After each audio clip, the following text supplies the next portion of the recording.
بسم اللہ الرحمن الرحیم۔ السلام علیکم۔ آفیشیل کہانی سینٹر میں خوش آمدید۔ مغرب کی نماز پڑھ کے وہ ابھی روم میں آیا ہی تھا کہ موبائل ٹیبل پر نکال کے رکھا تو 5 مس کالز اور بہت سے میسیجز اس کے موبائل پر آئے ہوئے تھے۔ Please Nadeem attend my call, it's emergency. جب اس نے کال بیک کی تو دوسری طرف سے ایک لڑکی کی روتی ہوئی آواز آئی، ندیم میں حجا بات کر رہی ہوں، پلیز مجھے آپ کی مدد کی سخت ضرورت ہے۔ جی بولیں، وہ روتے ہوئے بتا رہی تھی، ندیم میں ہاسٹل سے چوری گھر کا بہانہ کر کے نکلی تھی۔ پھر وہ اچانک سے رونے لگی۔ کیا ہوا؟ کہاں ہیں آپ؟ اور کیوں رو رہی ہیں؟ پلیز مجھے ساری بات بتائیں۔ پھر روتے ہوئے اس نے ساری بات بتائی کہ وہ اپنے بوائے فرینڈ کے ساتھ گھومنے کے لیے نکلی تھی اور وہ اسے شہر سے دور اپنے ایک دوست کے گھر لے آیا، جہاں پہلے سے ہی 2 لڑکے موجود تھے اور وہ اس کے ساتھ زبردستی کرنا چاہتے تھے، مگر وہ ان سے جان چھڑوا کر بھاگ نکلے۔ یہ کہتے ہوئے اچانک سے پھر سے وہ رونے لگی۔ دیکھیں، آپ روئیں مت پلیز۔ حجا آپ اس وقت کہاں ہیں؟ حجا نے پاس ہی ایک شاپ کیپر سے بات کروائی تو اس نے ندیم کو ایڈریس سمجھایا۔ ندیم نے حجا کو تسلی دیتے ہوئے کہا کہ اوکے، آپ رکیں، میں 1 گھنٹے میں آپ کے پاس پہنچ جاؤں گا، آپ پریشان بالکل نہ ہوں۔ اس نے گاڑی نکالی اور حجا کی بتائی ہوئی جگہ کی جانب جا رہا تھا کہ راستے میں وہ سارے مناظر، وہ سارے واقعات اس کی آنکھوں کے سامنے تھے۔ یونیورسٹی کے گزرے 2 سال سے حجا کے ساتھ اس کا تعلق، آخر میں تعلق توڑنے کے لیے حجا کا رویہ، اس پر لگائے گئے الزام، سب اس کے سامنے، اس کی کئی بے عزتیاں، اسے سب یاد تھا۔ ہاں، اس نے اس کے رد عمل کے طور پر کچھ نہیں کیا، جیسے وہ سب بھول گیا تھا، لیکن وہ بھولا نہیں تھا، اسے کوئی گلہ نہیں تھا۔ وہ تو حجا سے اکثر کہتا تھا کہ جب آپ کو لگے کہ اب آپ کو میری ضرورت نہیں، اس دن مجھے آپ بول سکتی ہیں، آپ کو حق ہے، میں نے آپ کو خریدا تھوڑی ہے۔ ہاں، میں جب تک آپ کے ساتھ رہا آپ کی زندگی سنوارنے کی ہر ممکن کوشش کروں گا، آپ کی زندگی سنوارنے کی ہر ممکن کوشش کروں گا۔ آپ میرے لیے میری بہن جیسی ہیں۔ جہاں ہاسٹل میں ہر وہ کام مجھ سے کہہ سکتی ہیں جو آپ اپنے پاپا یا بھائی کو کہنے کا حق رکھتی ہیں۔ انہی سوچوں میں کب وہ حجا کی بتائی ہوئی جگہ پہنچ گیا تھا، اسے پتہ ہی نہ چلا۔ اسے سامنے بغیر چادر کے اور بارش میں بھیگی حجا جب نظر آئی تو وہ گاڑی سے نکل آیا۔ آج 2 سال بعد اس نے حجا کو بولا، کیسے ہیں آپ؟ میں ٹھیک ہوں، آئیں بیٹھیں، آپ پیچھے والی سیٹ پر بیٹھ جائیں۔ گاڑی میں بیٹھے تو خاموش چہرے، بولنے کے لیے کچھ بھی نہیں تھا۔ حجا بس روئے جا رہی تھی۔ دیکھیں، رونے سے کچھ نہیں ہوگا، اگر ان لڑکوں نے آپ کے ساتھ کچھ غلط کیا ہے تو میں آپ کی ہر طرح سے مدد کروں گا اور ہم پولیس کی بھی ہیلپ لے لیں گے۔ نہیں، میں ایسا کچھ نہیں چاہتی، اس سے میری ہی بدنامی ہوگی، غلطی میری ہی ہے، میں نے خود برے لڑکوں سے دوستی کی تھی۔ اوکے، جیسے آپ کی مرضی۔ اب آپ کو ہاسٹل چھوڑنا ہے کیا؟ نہیں، مجھے ابھی ہاسٹل نہیں جانا، میں وہاں جھوٹ بول کر نکلی ہوں، پلیز میرے پاس کچھ نہیں بچے گا، پہلے ہی اسی عزت کی ماری ہوں، تو پھر کہاں جانا ہے آپ نے؟ آپ کے گھر۔ میری گھر؟ جی آپ کے گھر۔ دیکھیں، میرے گھر میں آج کوئی نہیں ہے، میری ساری فیملی نانا ابو کی طرف گئی ہوئی ہے اور میں اکیلا تھا گھر۔ ندیم، بہت ٹائم ہو گیا ہے، میں اس وقت کہیں اور نہیں جا سکتی، صبح ہاسٹل چلی جاؤں گی، اتوار ہے نا، اتنا مسئلہ نہیں بنے گا۔ کچھ ہی دیر میں وہ گھر پہنچ گئے۔ حجا کے سارے کپڑے گیلے تھے، وہ اسے اپنے روم میں لے آیا۔ ندیم، کیا یہ آپ کا روم ہے؟ جی ہاں، بہت پیارا بنایا ہے۔ حجا، آپ کے کپڑے گیلے ہیں، حوریہ آپی کے کچھ سوٹ پڑے ہیں، آپ وہ پہن لیں۔ جی ٹھیک ہے، آپ لا دیں۔ جب وہ تبدیل کر کے آئی تو بالکل حوریہ لگ رہی تھی۔ اچھا حجا، اب بتائیں آپ کیا کھائیں گے؟ حجا نے جواب دیا، نہیں، میرا دل نہیں ہے کیونکہ آپ میرے ہاتھ کا بنا نہیں کھائیں گے، مجھے تو بہت بھوک لگی ہے، پلیز آپ بھی اب اپنا موڈ ٹھیک کریں، جو ہوا اسے بھول جائیں، اوکے؟ آپ کہتے تھے نا آپ بریانی بھی بنا لیتے ہیں، آج وہ بنا ہی دیں۔ اور آپ جو چائے کہتے تھے نا، آج آپ کے ہاتھوں کی بنی چائے بھی پینی ہے۔ لیکن حجا، جب بھی میں چائے اچھی بنانے کی کوشش کرتا ہوں اس دن چائے اچھی نہیں بنتی، لیکن کبھی کبھی تو بہت ہی اچھی چائے بن جاتی ہے، اللہ کرے آج وہی دن ہو۔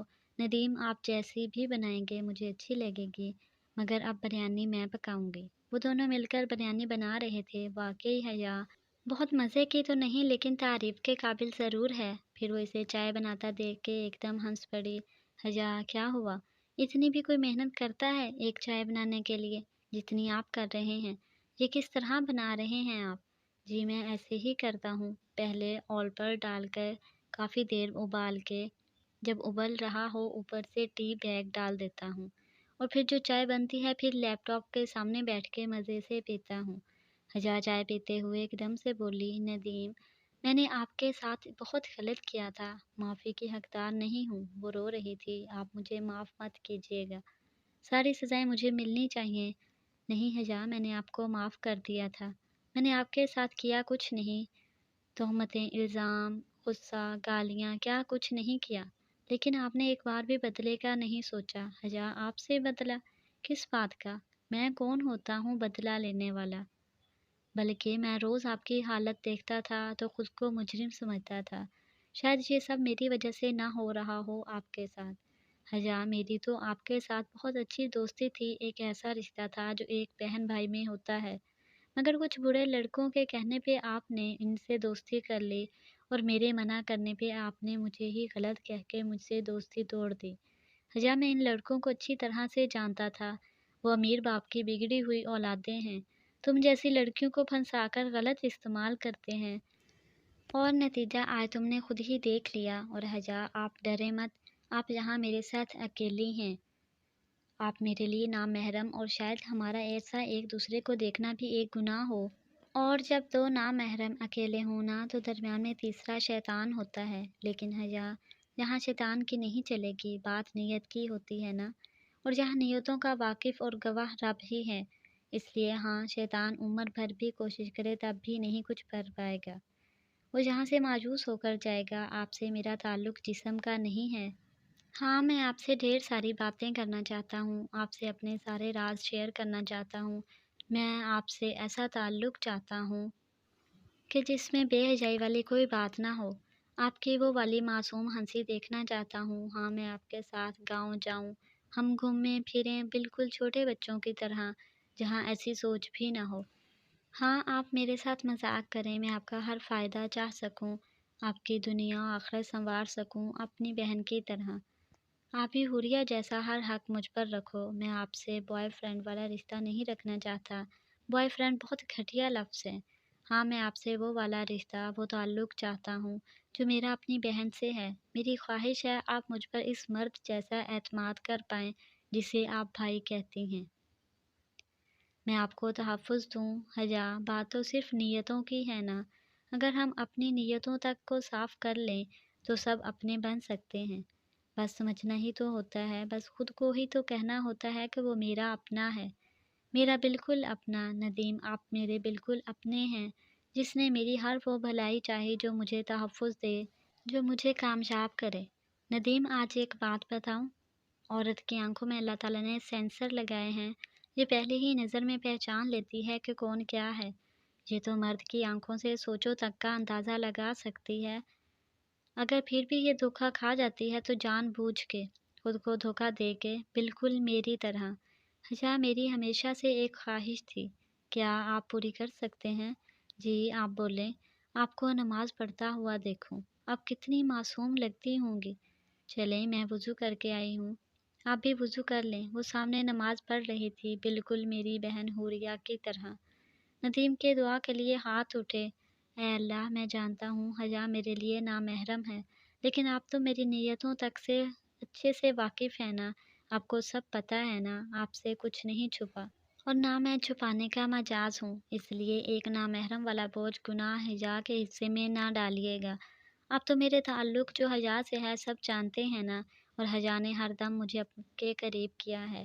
نماز پڑھنے کے بعد حجا نے بھی اپنے اللہ سے اپنے گناہوں کی معافی مانگی، اور ندیم کے لیے بھی دعا کی جس نے اسے سیدھا راستہ دکھایا۔ اب حجا نے سچے دل سے توبہ کر لی تھی کہ وہ کبھی اس طرح کے لڑکوں سے دوستی نہیں کرے گی۔ صبح ہو چکی تھی، ندیم حجا کو وہ کالج کے دروازے سے پیچھے ہی اتار کے آ گیا، اور اگلے دن کلاس میں عبایا پہنے جب حجا آئی تو اسے لگا تھا کہ حجا رب سے معافی مانگ چکی ہے، اتنا باحجا اور پاکیزہ لباس میں آنا پھر سے رب سے قربتوں کا ثبوت تھا۔ اگر آپ کو میری یہ کہانی اچھی لگی تو اسے لائک کریں، مزید ایسی دلچسپ کہانیوں کے لیے آفیشیل کہانی سینٹر کو سبسکرائب کریں۔ ملتے ہیں نیکسٹ ویڈیو میں، تب تک کے لیے اللہ حافظ۔